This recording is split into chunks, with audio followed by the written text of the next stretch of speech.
നമസ്തേ. കഥകളതി സാഹചര്യത്തിലേക്ക് സ്വാഗതം. ഇന്നത്തെ കഥ പാഠം പഠിച്ചു. എന്താണ് പാഠം പഠിച്ചെന്ന് നോക്കാം. ഇതൊരു അറബി കഥയാണ് കേട്ടോ. അറബി നാട്ടിൽ ബസ്ര എന്ന് പറയുന്ന ഒരു ചെറിയ രാജ്യമുണ്ട്. ആ രാജ്യത്തെ രാജാവ് അദ്ദേഹം നല്ല മനുഷ്യനാണ്. നല്ല മനുഷ്യൻ എന്ന് പറഞ്ഞാൽ സാധുക്കളോടൊക്കെ വളരെ അലിവും സഹതാപവും ഒക്കെ ഉണ്ട്. എല്ലാവരെയും സഹായിക്കുകയൊക്കെ ചെയ്യും. കൃഷിയൊക്കെ പ്രോത്സാഹിപ്പിക്കും. ഒരു രാജാവിന് വേണ്ടതായ ഗുണം തങ്ങളുടെ പ്രജകളെ വേണ്ട വിധത്തിൽ സംരക്ഷിക്കുക എന്നുള്ളതല്ലേ. അക്കാര്യത്തിൽ ഈ രാജാവ്, ബസ്രയിലെ രാജാവ് ബഹുസമർത്ഥനാട്ടോ. അദ്ദേഹം വേഷം മാറിയൊക്കെ പല സ്ഥലങ്ങളിലും നടക്കും. രാജ്യത്ത് ആരെങ്കിലും ബുദ്ധിമുട്ടുന്നതുണ്ടോ എന്നറിയാൻ അദ്ദേഹത്തിൻ്റെ മന്ത്രിമാരും ഒക്കെ ഭരണത്തിൽ സഹകരിക്കുകയൊക്കെ ചെയ്യും. അങ്ങനെയൊക്കെ ആയിരുന്നു. പക്ഷെ അദ്ദേഹത്തിൻ്റെ പുത്രൻ രാജകുമാരൻ നസീം എന്നാണ് അവൻ്റെ പേര്. ഈ നസീം രാജകുമാരനാണെങ്കിൽ ഇതിൻ്റെ രാജാവിൻ്റെ പിതാവിൻ്റെ കട്ടക്ക വിരുദ്ധമായ സ്വഭാവമാണ് രാജകുമാരൻ കാണുന്നവരെയൊക്കെ ഉപദ്രവിക്കുമ്പോൾ മറ്റുള്ളവർക്കുണ്ടാകുന്ന ആ ബുദ്ധിമുട്ട് കണ്ട് സന്തോഷിക്കുക. അതാണ് അയാളുടെ പ്രധാനമായൊരു വിനോദം. മറ്റുള്ളവരെ, പാവങ്ങളെയൊക്കെ ഉപദ്രവിക്കുക. ഇങ്ങനെയായിട്ട് രാജാവിനോടുള്ള ഒരു പ്രീതി കാരണം ആൾക്കാരും അതത്ര കാര്യമാക്കിയില്ല. പക്ഷേ അതനുസരിച്ച് എന്തുണ്ടായി എന്നറിയാമോ? ഈ നസീം രാജകുമാരൻ്റെ കുസൃതി അങ്ങോട്ട് കൂടി വന്ന് സഹിക്കാൻ പറ്റണ്ടായി. ജനങ്ങളൊക്കെ തമ്മി പറയാൻ തുടങ്ങി, യോ കുമാരൻ്റെ കളി കുറെ കൂടുന്നുണ്ട്, നമുക്ക് അത് രാജാവിനോട് പറയേണ്ട സമയമായിരിക്കണം എന്നിങ്ങനെ തമ്മി പറയില്ല. അങ്ങനെ ഇരിക്കെ ഒരു ദിവസം നസീം വിചാരിച്ചു, ഇതൊന്നും കണ്ടോണ്ടായില്ല, കുറച്ചുകൂടി നല്ല ഒരു കുസൃതി ഉണ്ടാക്കണം. ഒരു പ്ലാനൊക്കെ ചെയ്തു നസീം രാജകുമാരൻ്റെ ബുദ്ധിശക്തിയൊക്കെ ഉണ്ട്. മറ്റുള്ളവരെ ഉപദ്രവിക്കുന്നതിനുള്ള കുസൃതി തരങ്ങൾ ഒപ്പിക്കാനായിട്ട് നല്ല അസൽ ബുദ്ധിയാണ്. അതുകൊണ്ട് രാജകുമാരൻ ഇങ്ങനെ കണക്ക് കൂട്ടി വെച്ചു. എൻ്റെ മനസ്സിലൊരു പ്ലാനുണ്ട്, ഇന്ന് തൊട്ട് ഞാനത് നടപ്പാക്കും. അങ്ങനെ തരം കിട്ടണത് നോക്കി ഇങ്ങനെ കാത്തിരിക്കെ ആ രാജ്യത്തെ തൻ്റെ രാജാവിൻ്റെ തന്നെ മന്ത്രി ആവഹിക്കുന്നു. ഒരു ദിക്കിലിങ്ങനെ സ്വസ്ഥമായിട്ടിരിക്കുക, പാവത്താനെ പോലെ ഇരിക്കുക നസീം രാജകുമാരൻ. ആ സമയത്ത് മന്ത്രി വന്നു.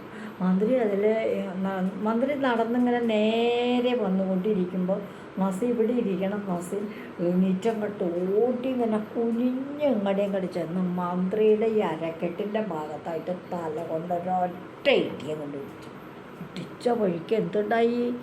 അദ്ദേഹം അങ്ങോട്ട് മറിഞ്ഞു വീണില്ലേ. മന്ത്രി താഴെ വീണു. മന്ത്രി കഴിയുന്നിട്ട് അവിടെ നിന്ന് എണീറ്റു. അപ്പോഴേക്കും ആൾക്കാർ ഭടന്മാരെ കൂടി വന്നു. എന്താ പറ്റിയെന്ന് നോക്കി. ദൈവാധീനം കൊണ്ട് അങ്ങനെ അദ്ദേഹം വീണെങ്കിലും കാര്യമായ പരിക്കൊന്നും പറ്റിയില്ല. അത് കഴിഞ്ഞ് രാജകുമാരൻ എണീറ്റ് ഓടിപ്പോവുകയും ചെയ്തു. നമുക്ക് അച്ഛനോട് പറയാതെ കൊണ്ട് പറ്റില്ല എന്ന് വിചാരിച്ചു. അത് കഴിഞ്ഞ് പിന്നെ രാജകുമാരൻ വേറൊരു സ്ഥലത്ത് പോയിരുന്നു. അതിലേ വന്നത് പിന്നെ ആ നാട്ടിലേക്ക് രാജാവിനെ കാണാനായിട്ട് വരുന്നൊരു പ്രഭുവായിരുന്നു. പ്രഭുവിന് പ്രഭു താമസിക്കുന്ന വേറൊരു സ്ഥലത്താണല്ലോ.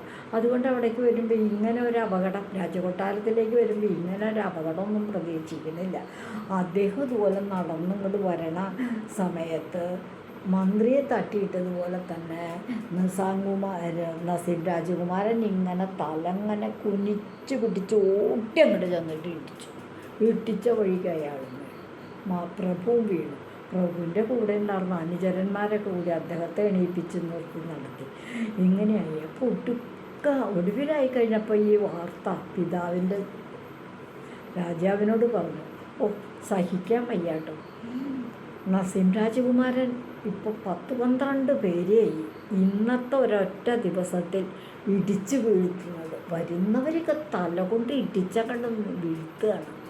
എന്താ കുട്ടിക്ക് തോന്നണേ ഇങ്ങനെയെന്ന് രൂപമില്ല. അതുകൊണ്ട് മഹാരാജാവേ, എന്തെങ്കിലും ഒരു നിവൃത്തി ഉണ്ടാക്കി തരണം. ഇവിടെ ഏത് വഴിയെ വരിക രാജകുമാരനെന്നറിയില്ല. ചിലരെ മുന്നിൽ നിന്ന് ഇടിച്ചു തകർക്കും, വേറെ ചിലരിങ്ങനെ നടന്നു പോയിക്കൊണ്ടിരിക്കുന്ന ആൾക്കാരെ പുറകിൽ നിന്ന് ഓടിച്ചെന്ന് അങ്ങോട്ട് ഇടിക്കും നടുവിനായിട്ട്. അവർ കമഴ്ന്നടിച്ച് വീഴും. കമഴ്ന്നടിച്ച് വീണവരെയൊക്കെ പരിക്ക് പറ്റി ആസ്പത്രിയിലേക്ക് വൈദ്യസഹായത്തിന് കൊണ്ടുപോകേണ്ടി വരുന്നുണ്ട്. മലർന്നടിച്ച് വീണവർ ഒരു കൈ കുത്തി ഒരു കാല് കുത്തി ഉളുക്കി എന്നൊക്കെ വരണുള്ളൂ. അങ്ങനെ പറഞ്ഞപ്പോൾ രാജാവും രാജ്ഞിയും കൂടി പറഞ്ഞു, എന്താ ചെയ്യുക, നമ്മുടെ മകനെ ഏതാണ്ട് തക്കതായ അസുഖമുണ്ടെന്നാണ് തോന്നണേ, വല്ല പ്രേതബാധയും മറ്റോ ആണോ, എന്താണെന്ന് രൂപമില്ലല്ലോ, ഇങ്ങനെ ചെന്ന് ഇടിച്ച് ആൾക്കാരെയൊക്കെ തല കൊണ്ട് ഇടിച്ച് വീഴ്ത്തുകയാണല്ലോ, നമുക്ക് ചികിത്സ വേണം, എന്തെങ്കിലും ചെയ്യണമെന്നു. വേഗം രാജാവ് നാട്ടിൽ തന്നെയുള്ള ഒരു പ്രധാനപ്പെട്ട പേര് കേട്ടൊരു വൈദ്യനെ വരുത്തി. വൈദ്യനെ വരുത്തുമ്പോൾ വൈദ്യനെ ഇങ്ങനെ വരുത്തുന്നുണ്ട്, കുമാരനെ ചികിത്സിക്കണം എന്നൊക്കെ പറയണ കേട്ടു.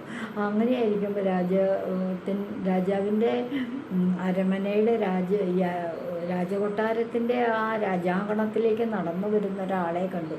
വരവൊക്കെ കണ്ടപ്പോൾ തോന്നി ഇത് തന്നെയാണ് വൈദ്യൻ. കുമാരൻ ഇവിടുന്ന് എണീറ്റ് ഓടിയ ചെന്ന് അയാളെ ഇടിച്ച വീഴ്ത്തി. ആ വൈദ്യനെ പിന്നെ ചികിത്സിക്കേണ്ടി വന്നു. രാജകുമാരനെ നസീം രാജകുമാരനെ ചികിത്സിക്കാൻ വന്ന വൈദ്യനാ.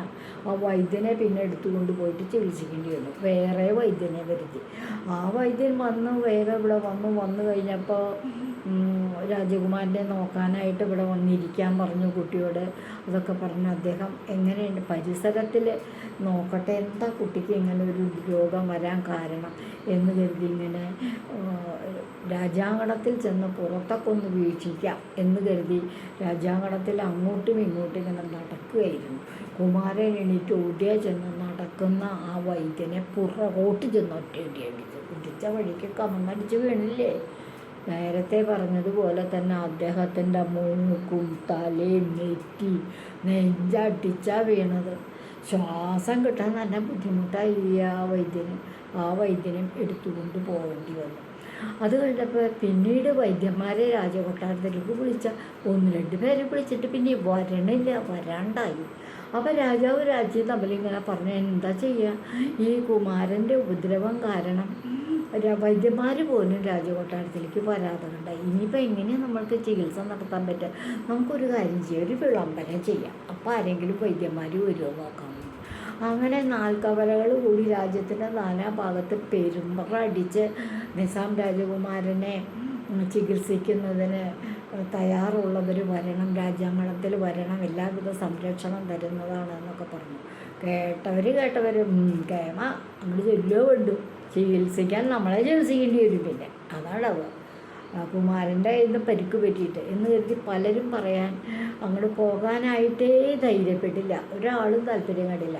എന്നാൽ ആ നാട്ടിൽ ഈ പെരുമ്പറ കേട്ട് കഴിഞ്ഞപ്പോൾ ഇദ്ദേഹത്തിന് അബ്ദു എന്ന് പറഞ്ഞിട്ടൊരു യുവാവുണ്ട്. അയാൾക്ക് മനസ്സിലായി ഇത് ഏതാണ്ട് ഒരു കളതര സൂത്രം, ഒന്ന് പോയി നോക്കാം. അദ്ദേഹം രാജകൊട്ടാരത്തിലേക്ക് പോയി. അവിടേക്ക് വരണ സമയത്ത് വരുമ്പോൾ തന്നെ ആദ്യം തന്നെ ഒരു ഓല എഴുതി, കടലാസിൽ എഴുതി ഒരു ഓല എഴുതി രാജാവിനൊരു സന്ദേശം അയച്ചത് ഞാൻ അന്വേഷിച്ചതിൽ നിന്നും എനിക്ക് മനസ്സിലായത് രാജകുമാരന് ഒരു കാളക്കൂറ്റൻ്റെ പ്രേതം കയറിയിട്ടുണ്ടെന്നാണ് തോന്നുന്നത്. ആ കാളക്കൂറ്റനെ പോലെ മറ്റുള്ളവരെ ഇടിച്ചു വീഴ്ത്തണത് അതുകൊണ്ട് ആദ്യം തന്നെ രാജകുമാരനെ ഒരു തൊഴുത്തിൽ കെട്ടണം, കയറ് കഴുത്തിലിട്ടിട്ട് തൊഴുത്തിൽ കെട്ടിയിടാൻ പറഞ്ഞു. എന്നിട്ട് പിന്നെ ഞാൻ വന്ന് നോക്കാൻ പറഞ്ഞു. അങ്ങനെ ഈ രാജകുമാരനെ ഭടന്മാരെല്ലാവരും കൂടി ചേർന്ന് പിടിച്ച് കഴുത്തിലൊരു കയറിട്ട് തൊഴുത്തിൽ കൊണ്ടുപോയി ആക്കി കെട്ടിയിട്ടപ്പോൾ വേഗം അബ്ദു വന്നു രാജകുമാരനെയൊക്കെ ഒന്ന് നോക്കി എന്താണെന്നൊക്കെ ചോദിച്ചു. അപ്പം രാജകുമാരനെ ഇടിക്കാനായിട്ട് നോക്കി. ഇടി കൊണ്ടേനെ, പക്ഷെ തൊഴുത്തിൽ പൂട്ടിയിട്ടേക്കണാറിന് ഇടി കൊണ്ടില്ല. അത് കഴിഞ്ഞിട്ട് രാജാവിനോട് പറഞ്ഞു, തീർച്ചയായിട്ടും അതെ, കാളക്കൂറ്റൻ്റെ വലിയൊരു കാളക്കൂറ്റൻ്റെ പ്രേതമാണ് നിസാം രാജകുമാരൻ്റെ ശരീരത്തിൽ കയറിയിരിക്കണേ, അത് ഒഴിവാക്കണം. അതിന് 1 മാസക്കാലം തൊഴുത്തിൽ തന്നെ കെട്ടിയിടണം. അദ്ദേഹത്തിന് ഭക്ഷണം കാളക്കൂറ്റിന് കഴിക്കാവുന്ന വിധത്തിൽ പുല്ലേ കൊടുക്കാവൂ, തവിട് കലക്കി അതേ കൊടുക്കാവൂ, തവിട് മണ്ണാക്കി കാളയുടെ ഭക്ഷണമാണ് കൊടുക്കേണ്ടത്. അതുകൊണ്ട് പുല്ല് കൊണ്ടു കൊടുക്കുന്നു. പുല്ല് തിന്നാൻ പറ്റൂ രാജകുമാരന്? ഇതുപോലൊരു അക്കിടി പറ്റാനുണ്ടോ? 1 മാസക്കാലം പുല്ലും വെള്ളവും, പുല്ലും തവിടും കാടിയും വൈക്കൂലിയൊക്കെ കിടക്കുന്നത്. ഇതൊന്നും കഴിക്കാൻ പറ്റാതെ കൊണ്ട് വിശന്ന് പൊരിഞ്ഞിട്ട് പോയി. അവിടെ കിടന്ന് അലറുണ്ട്, അമറുണ്ട്. നീ കയറിൻ്റെ നീട്ടനുസരിച്ച് തുരുത്തി കിടന്ന് ഓടുന്നുണ്ട്. ഒരു കാര്യമില്ല. വല്ലാണ്ട് വിശക്കുമ്പോൾ കുറച്ച് പുല്ലെടുത്ത് അങ്ങോട്ട് കെട്ടിക്കും തുപ്പും, അങ്ങോട്ട് കട്ടിച്ചിട്ടും തുപ്പും, തട്ടിമറിക്കും. വെള്ളം കൊണ്ടുവന്ന് വയ്ക്കണതൊക്കെ തട്ടി മറിച്ച് കളയും. ഇങ്ങനെയൊക്കെ. പക്ഷേ വീണ്ടും വീണ്ടും ഇതല്ല. അങ്ങനെ വൈദ്യൻ അവിടെ തന്നെ, അബ്ദു അവിടെ തന്നെ താമസിക്കുക. ഏതാണ്ട് 10 ദിവസമായി, 15 ദിവസമായി. നിസാം രാജകുമാരൻ്റെ വണ്ണവും ചൊടിയൊക്കെ പോയി തുടങ്ങി. പതുക്കനെ ക്ഷീണമായി ആളുടെ ശരീരത്തിന്. ഒരു 10 ദിവസം കഴിഞ്ഞപ്പോൾ അത് വീണ്ടും 20 ദിവസം തുടർന്ന് കഴിഞ്ഞപ്പോഴേക്കും ആൾക്ക് നടക്കുന്നതിന് ചില വിഷമം. ആ സ്പീഡ്, ഓട്ടത്തിൻ്റെയൊക്കെ സ്പീഡ് അങ്ങോട്ട് കുറഞ്ഞു, വേഗത കുറഞ്ഞ് പതുക്കെ പതുക്കെ നടക്കുക, പതുക്കെ ഓടുക. അതിനെല്ലാം അലറണ ശബ്ദത്തിലൊക്കെ ഇത്തിരി കുറവ് വന്നു. ഒരു മാസമായപ്പോഴത്തേക്കും പട്ടിണി കിടന്ന് രാജകുമാരൻ ഉപ്പാടുന്നില്ലേ. പട്ടിണി കിടന്നിട്ട് തന്നെ എണീക്കാൻ പോലും വയ്യ. ആ ഒരു പരിവായിപ്പോൾ അബ്ദു പറഞ്ഞു, രാജകുമാരൻ്റെ ദേഹത്തുള്ള കാളയുടെ പ്രേതം പോകണമെന്ന്, കാളക്കൂറ്റൻ്റെ പ്രേതം പോകണമെങ്കിൽ കാളയെ കൊണ്ട് ഉഴവ് നടത്തണ പോലെ രാജകുമാരൻ്റെ പുറത്ത് കലപ്പ വച്ച് കെട്ടി ഉഴവ് നടത്തണം. ഉഴവ് നടത്തി അതിപ്പോൾ ആരാ ഇടിച്ചിപ്പോൾ ഉണ്ടാക്കില്ലേ, ചാങ്ക് കലക്കില്ലേ, മുന്നിന്നും പിന്നീന്നുമല്ലേ ഇടി വരണത്. അപ്പോൾ അബ്ദു പറഞ്ഞു, ഞാൻ തന്നെ ഉഴവ് നടത്തിക്കോളാം, ആളെ പുറത്തിറക്കി ഒരു കലപ്പ കെട്ടി തന്നാൽ മതി. രാജാക്കന്മാരൊക്കെ കൂടി പിടിച്ച് ഇറക്കി കെഴുത്തി കൂടെ കലപ്പ വച്ച് കെട്ടി ഈ കലപ്പ പിടിച്ചുകൊണ്ട് അബ്ദു പുറകെ അങ്ങോട്ട് പോയി. നടക്കാണ്ടാവുമ്പോൾ ഒരു ചാട്ടവാറുണ്ടായിരുന്നു കയ്യിൽ. ചാട്ടവാറ് വെച്ചിട്ട് അങ്ങോട്ട് അടിച്ചു.